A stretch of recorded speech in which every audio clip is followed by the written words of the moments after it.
This conference will now be recorded. The August 2024 meeting of the Board of Finance is called to order. Kathleen, would you like to lead us in the Pledge of Allegiance? I've been feeling, Neglected. something missing in my life. I pledge allegiance to the flag of the United States of America and to the republic for which it stands, one nation, under God, indivisible, with liberty and justice for all. All right, sliding to the third item on the agenda. If I can have a motion to approve the minutes, subject to Kathy Selchert's corrections that I believe she emailed. Just little typos, you got them, right? Okay. Right. Can I have a motion? So moved. Second? Second. All right, all in favor? Aye. Any opposed? None. Carries. Excellent. Communications from the audience, and we have an audience today. Thank you for being here. We got 3 minutes each. Come on up. Would you tell us your name? Mike, or is it gonna pick me up here? I assume it's going to pick you up. It'll pick you up. Okay, what usage 59 Highwood Drive? Just a few short questions. First two for Mr. Robertson. We'll be hearing consideration of the purchase of Fisher Drive tonight, I guess.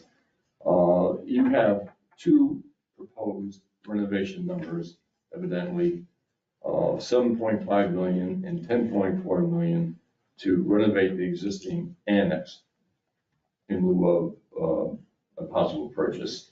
I'd like to have copies of those, please. They were certainly submitted by an architect, as noted, and I assume we have them in possession. I'd like to have copies of both. Not now, hopefully before the week's out. Well, just to let you know, I do not believe that we have a final set of numbers yet. So that's why we weren't going to have a very long and detailed report. But certainly once the numbers are available, we will make sure that you have them. I understand, but nonetheless, these are still a matter of public record, are they not? What's been submitted to date? Yes, I don't think anything's been submitted today. I would just like to have copies of it. Can I just clarify, you're talking about the 200 Fisher. proposed renovations to the current building? No, 200 200 Fisher. To the annex that we currently have? Yes, evidently Mr. Robertson's office obtained from, I don't know, the architect is unidentified. But, he has, as noted, in May, Board of Finance notice to you was a projected 7.5 million. And again, slight increase of about 3 million in your, in the Board of Selectmen was noted to be 10.4 million, not 7.5. So it's a big, there's a huge discrepancy there. I'd like to know why and how this is progressing down the road, even if it's in the preliminary stage. I'd just like to have that for reference. Got it. And secondly, my last question, Yep. could you possibly have that for me by the end of the week? I'd suggest you send me an FOI request. That way I'm clear with what you're asking. The freedom of Just information. send me a request on email. Okay, and that's sufficient to get those? Okay, thank you. Depending on what your request is, yes. Just a copy of what you received. And the second question is, I've been in town a long time. Should the 200 Fisher Drive question be approved and submitted to a town meeting? I understand it's going to be by hand vote, whatever. My other question is there going to be a moderator at that meeting? I don't know the answer to that question. Could you find that out? How do I find that out? Talk to my council or? Brandon, do you know the answer to that question? Aren't there There would be usually? a moderator. Yeah. There will Okay, Yeah. be. Right, okay, thank you. you're welcome. Further questions? Do you have any questions? Nope, I'm just here to begin. All right. No, as I said before, welcome, and we're glad you're here. All right. Communications from members, number 5. Nope. All right. Finance director's report and miscellaneous. Tom, do you want to run us with the monthly financial report summary? Yeah, thanks. I'll take you through two reports that I provided. I did provide a June 2024 report, as well as our July 2024 report. So I'll start with an update to the June 30, 2024 figures. Currently, the year-end process is ongoing. Property tax collections and invoice processing continues to take place as it pertains to fiscal year 2024. In addition to that, year-end account reconciliations are being completed and various schedules are being prepared for the auditors in advance of the audit fieldwork that we anticipate to begin in mid-October. At the board's request, we did provide a June 2024 monthly report about a month ago, and what you're looking at here just represents an update to that report. It is not final. We won't have final figures till probably towards the end of the fieldwork of the audit, which will take place through mid to the end of October. So probably about the end of October, we'll be in a position to look at more finalized concrete numbers. But despite that fact, if you take a look at the report in front of you and just at a high level, even though we do anticipate that these numbers may fluctuate over the next couple of months, we can reasonably anticipate positive operating results of around $3 million. Like I said, that could go up or down depending on how things settle throughout the year-end closing process. But we are looking at positive results, at least in that range. So what we will do, as we do every year, is in November, we'll go to the town council and board of finance, and we'll provide you with our year-end results, which will include some transactions, proposed transactions, subject to the council and board of finance approval. A lot of these transactions will be sort of routine housekeeping items with minimal to no impact on the general fund balance. Included within those would be, as in prior years, some fund balance assignment requests, as well as some transfer requests. We're not in a position to give you a formal recommendation of those right now. As I mentioned, the process still has a few months to be completed. But we did want to kind of set the table for you, just give you a sense of what you might be able to expect, just so that you have some time to think about it and give it some consideration before it's actually formally proposed later in November.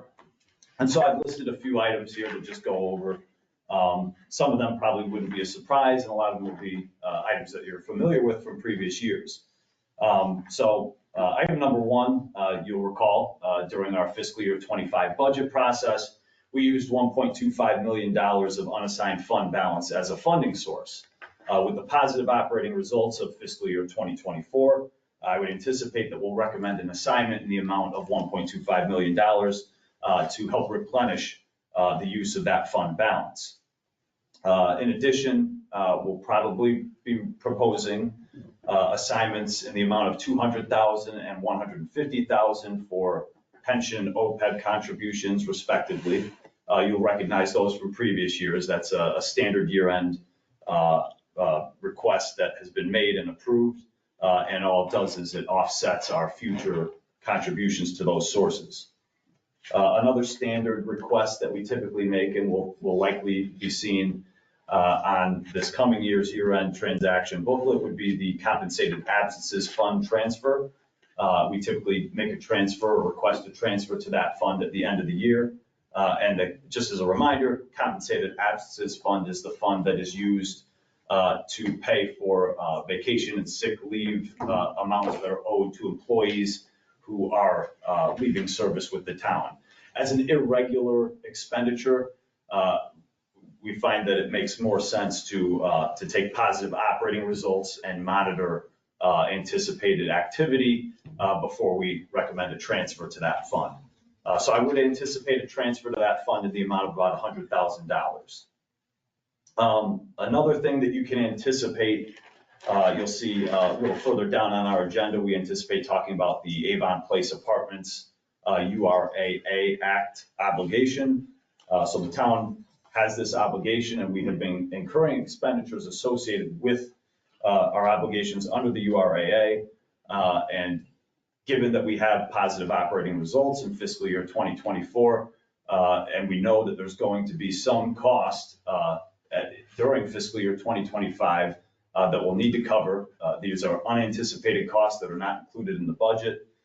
We think it would be appropriate to consider an assignment to help offset these costs and to help insulate the current year budget from an unanticipated expenditure.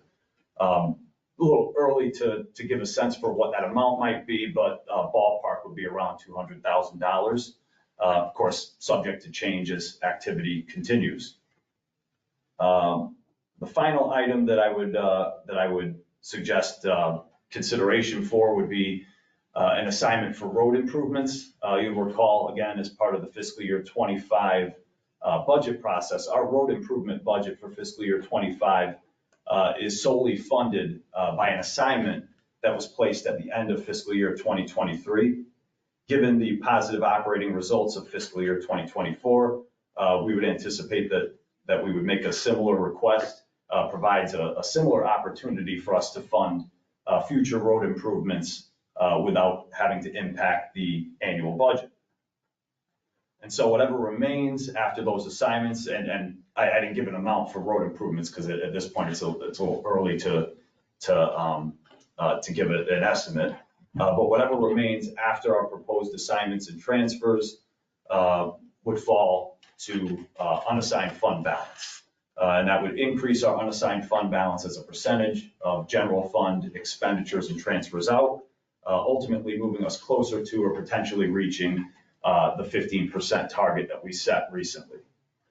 Just one reminder about assignments. I know we've said this before, but I want to stress it. The idea of placing an assignment on fund balance, all that's doing is it's taking a component of our fund balance and it's categorizing it as being designated for some future purpose. It does not subvert the appropriations process that the town is obligated to go through. So by placing an assignment on fund balance for any particular purpose, it does not authorize the town to spend any of those funds. In order to spend those funds, we would need to get an approved appropriation either through a supplemental appropriation or the annual budget process, as you saw a couple of months ago. So just wanted to give a general high-level overview of where things stand for June, how the process is going to continue over the next few months, and just give a sense for where we anticipate some of our year-end transfers going once we get to November. And I'll pause for any questions about June 2024 activity or the assignments process or the year-end process. And then after that, I'll jump into July 2024. Hi. Hey. So, I've only been around for a few months, but I keep hearing about this OPEB, and I understand what it's for, and also the compensated absence fund. I get it. Mhm. But we've never talked about what the balances are and the projections are. So do we have some kind of report that says, this is where we are, this is where our consultants say we should be? I'd like to see that. Oh, yeah. So if you wouldn't mind emailing to me, it would be fine, or Yeah. emailing to the group. Yeah, that's Just to see, because year over year, are we getting closer to target or not?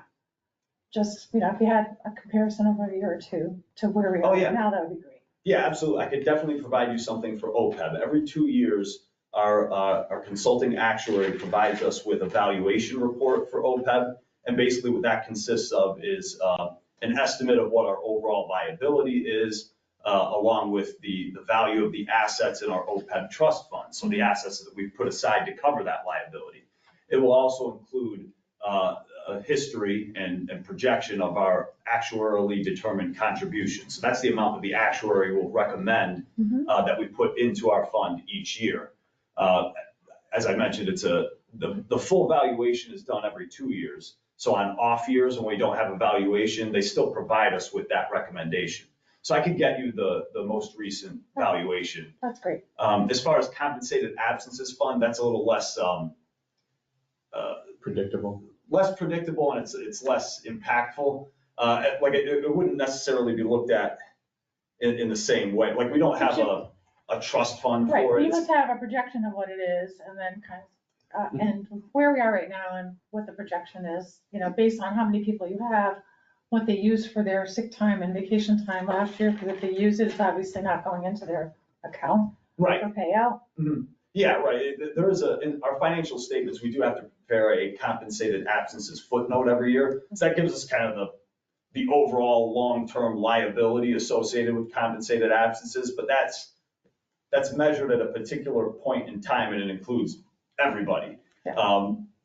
The amount that we're anticipated to pay out in any given year would really kind of depend on the number of employees who might be close to retirement and what those balances would be. Yeah. But I could give you a summary of how we'd arrive at that number. Just to make sure it's clear, you asked for a couple of years, not just one. Well, just to see in the OPEB especially, because, Right, but I keep hearing- he mentioned 1 year. yeah, So I just want to make sure that he gave you at least 2. yeah, so 2 reports. I know it's every other year that you get the report from them, just to see, are we getting close to the target? I mean, if we're always 40% away from being where we need, like, we're doing something wrong, we're not closing that gap. Right. Thanks. Oh, yeah, no problem. Had. And the only way you'll know is if you get more than 1 year. Right. Sorry, other post-employment benefits. Oh, thank And you. that's I got basically, it now, but I couldn't hear the oh, yeah. other post-employment. Yeah, it's essentially an obligation that the town has to fund retiree health benefits. Thank you. Yep. The acronyms were. Yeah. Further questions? Micah, did you have any? Nope. Kathy? Nope. All right. Rock and roll to the next item. Okay, so the July 2024 report, there's not a whole lot to say about it. There's not a ton of activity in the month of July, and most of the activity typically would consist of property tax collections. The one main thing to highlight in this report is the decrease in the property tax collections for this July when compared to other Julys, and that should come as no surprise, given the fact that the budget was adopted on July 10th of this year, as opposed to typically it's adopted in mid-May. So this resulted in a delay in getting our property tax bills out to the public and available for payment. We did collect about $6.2 million in the month of July. I would anticipate that as we get through the month of August, we'll be caught right back up to where our expectations typically are, and we'll give that update in about a month. Other than that, there's not a whole lot to say about July, other than, there's just like intergovernmental grants, there's typically no activity in July. The state doesn't make grant payments in July. Our first grant payments usually come in throughout the month of August.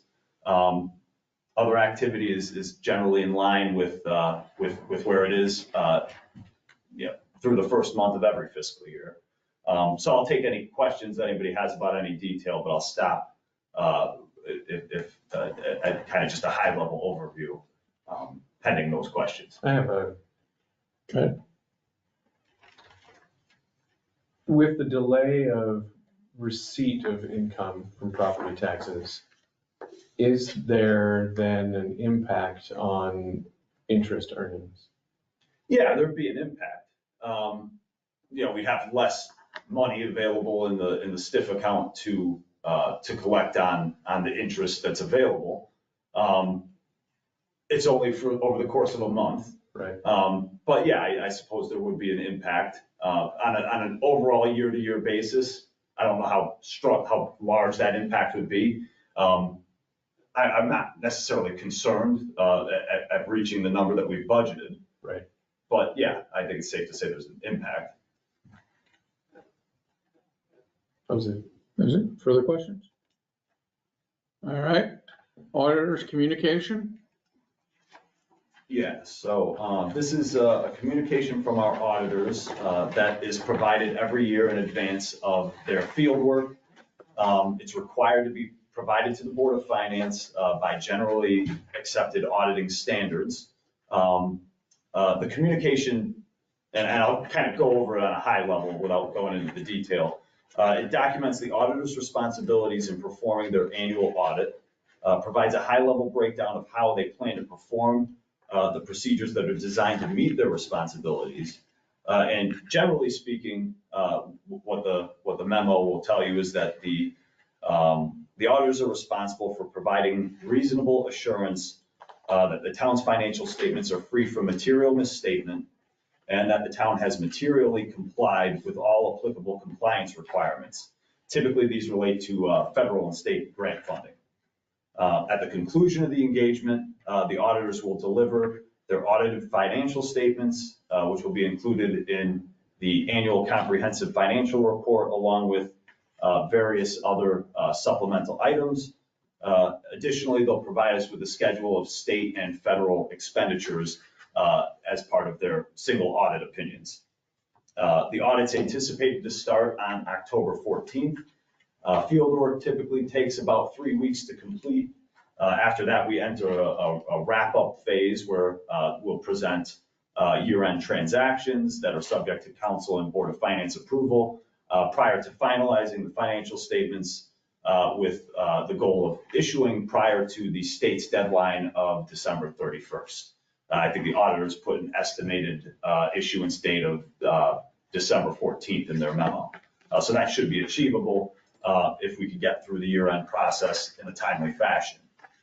So that's kind of just a high-level overview of what's in here. If anybody has any specific questions, please feel free to let me know, and I could also relay questions to the auditors as well.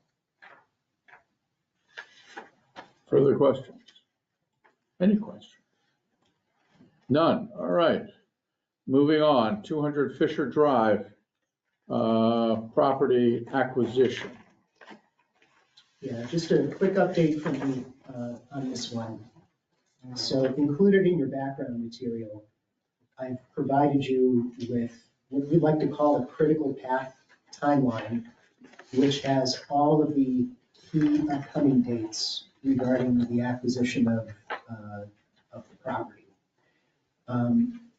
You'll see that we've pushed the special town meeting to December 10th.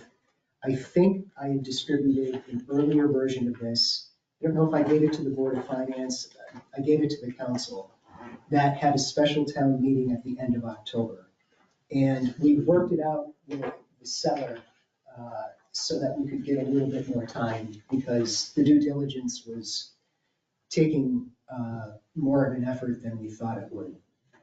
So we're trying to back into a special town meeting timeline that gets us to December 10th. So you can see on the way to that point, there are a lot of check-ins, there are a lot of actions that need to be taken. I expect that at the council meeting next week, I'm going to be able to give kind of the first full overview, comprehensive overview of the acquisition of the property, the alternatives that we looked at, the revenue streams that would result from continuing a couple of the lease agreements, like really getting into the detail about how we see this working.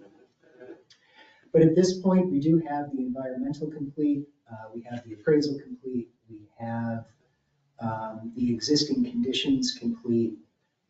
So most of the key documents are coming in, and we're not seeing any substantial concern with any of them. So this is just to let you know, if you're interested in tuning in at the next council meeting, that's on Thursday next week. I expect to give that presentation then, and Board of Finance will get something similar at your next meeting in September. Questions?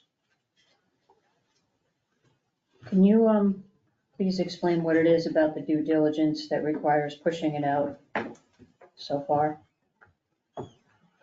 Well, so to get it to a October special town meeting, basically we would have to have the council approve the necessary resolution at their first meeting in September. And amongst other things, the council nor you have yet seen, because we've just got it, have seen the background documents. Most importantly, I don't have a number ready just yet to discuss with the boards about the architect's estimate for what it's going to cost to get 200 Fisher into move-in condition. So I'll have that within the next couple of days. So it's not possible. There's just not enough time to let the process go through a series of meetings so that the board has the opportunity to ask their questions. October would just be, basically one meeting each.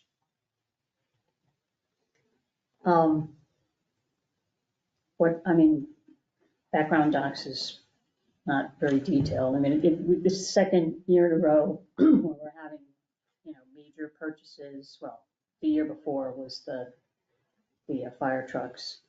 And now we're gonna have a big purchase taken outside of the budget process. And we're doing it with a special town meeting in December that is likely not to be very well attended. And I just don't like it when we make decisions sort of in isolation.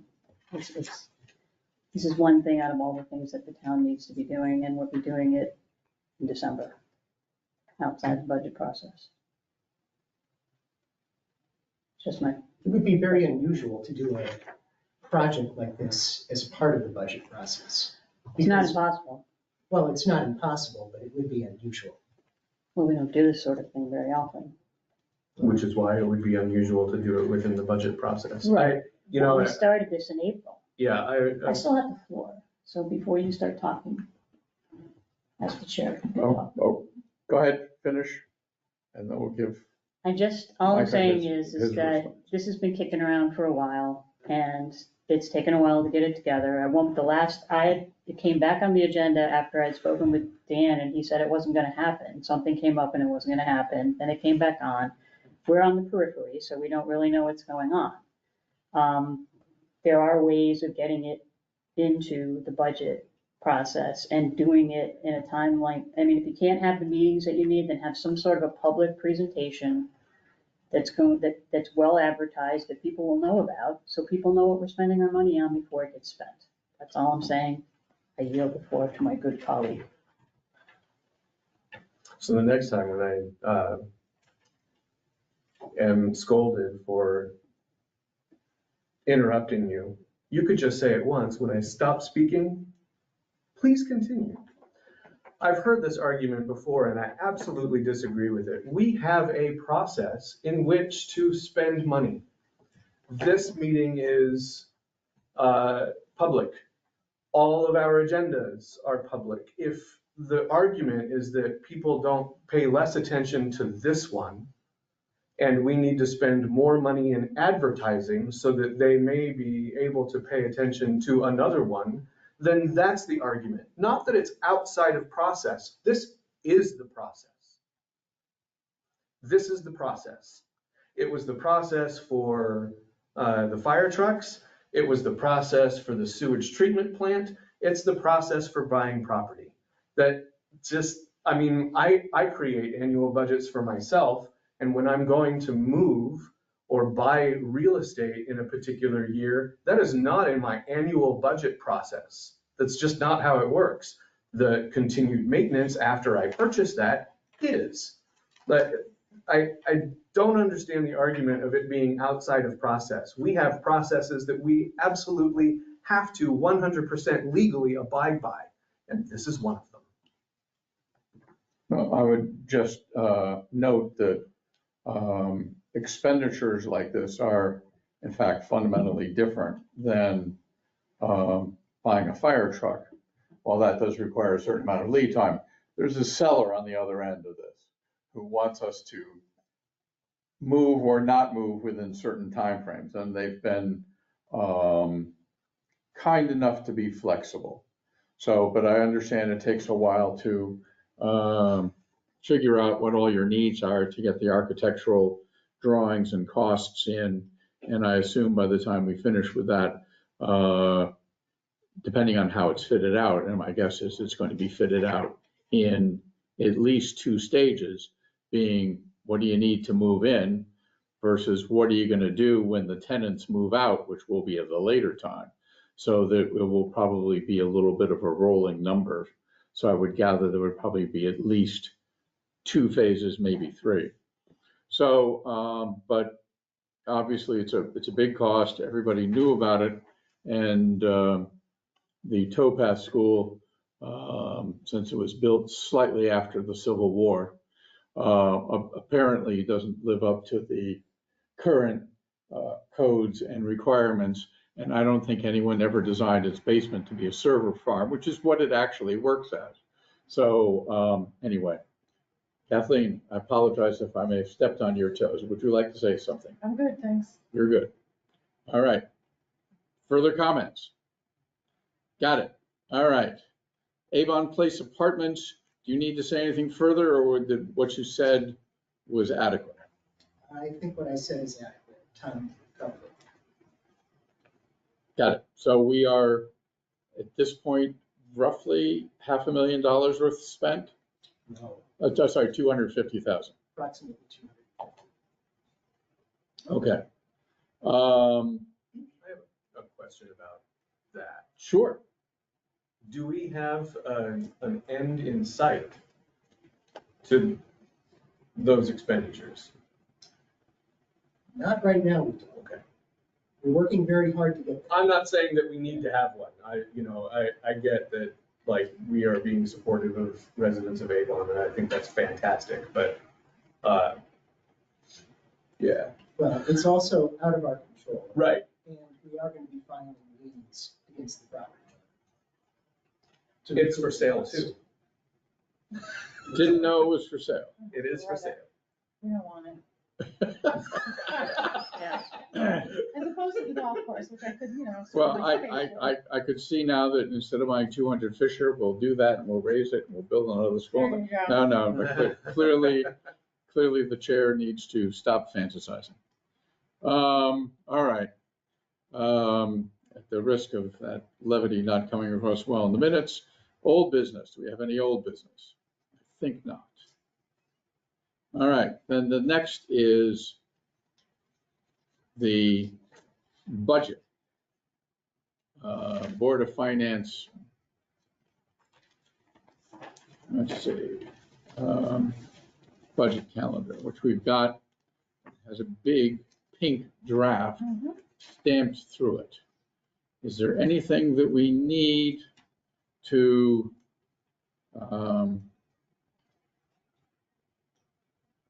discuss? Let me just check one date.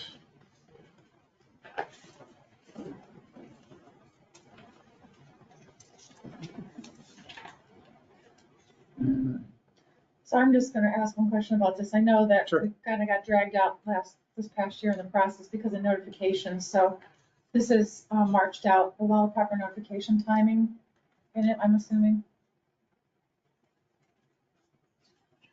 Yes. Thanks. Okay. And we haven't picked any days with an inappropriate date on it. So we've taken into account all the appropriate religious and secular holidays. I appreciate the other 2 dates on there, but it's a good thing. All right. I have a motion to approve. So moved. A second? Second. All right, moved and seconded. All in favor? Aye. Carries unanimously. All right. We have other business. I suspect not, but calling it because it's on the agenda. All right, can I have a motion to adjourn? So moved. Doesn't require a second. All in favor? Aye. Aye. We are adjourned at 7:40 PM. It's a miracle. There you go. Yes, you're.